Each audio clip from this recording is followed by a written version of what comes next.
to teach you how to use the laminator. So I want to show you what you should and shouldn't do to keep the laminator running smoothly. When you come to the laminator, most likely it will already be on, but just in case you come and it's off, you do need to turn it on in the button in the back. It's a big reddish orange button and it will beep like that. But you also need to turn it on here at the control panel on the power button and it will beep again. Now, what's important is that you do not do anything until there is a green light here, right? Right now there is not. There's also a misconception about what this number means. This number is not the temperature. This number has to do with rotations of the roll, like how much of the roll has been used, how much of the roll is left to go. So the important part is watching for the green light here. When that comes back on, it will beep again. Another important thing to notice is that you have an end to the lamination. So anything that you have out here that you're trying to laminate is not going to get covered with the plastic film. You need to make sure that it's short enough to fit in this span right here. So take notice of that when you start putting things down here to laminate. Also, make sure that there is enough lamination on the roll by how thick it is on there. If it's getting down too low, you don't want to run your lamination through and have it get stuck. So take notice of that as well. When you are laminating, of course, you can always ask Mrs. Amberman or Mrs. Wilson for assistance. And if you haven't done it before, you may want to do that to start. While I was talking, you heard that beep, and now the green light is on, so that means it is ready to go. So it's heated up far enough for you to laminate whatever you need to laminate.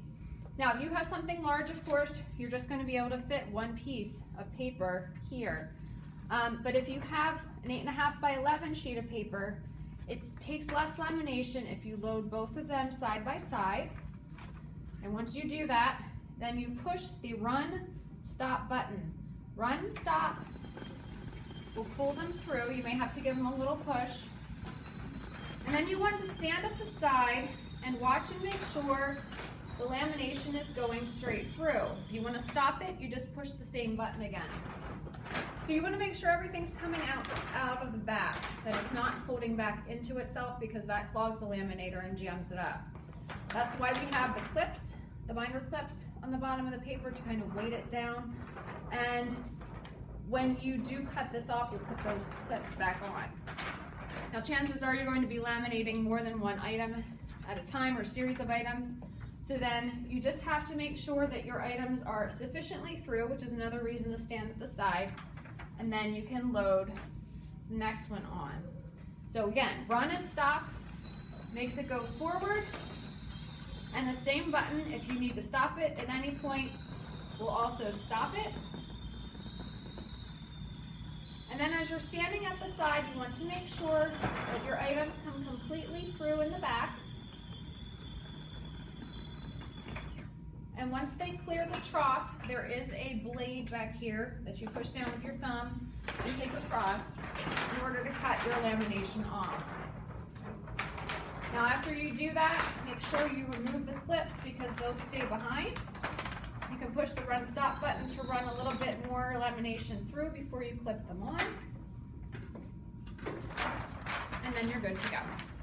If you are here and you turn the laminator on yourself, and it might be the end of the school day, people are not going to be using it after you, you'll want to remember to turn it off at the back when you're done. But if it's during the school day, you don't need to bother with that step. Okay, thank you.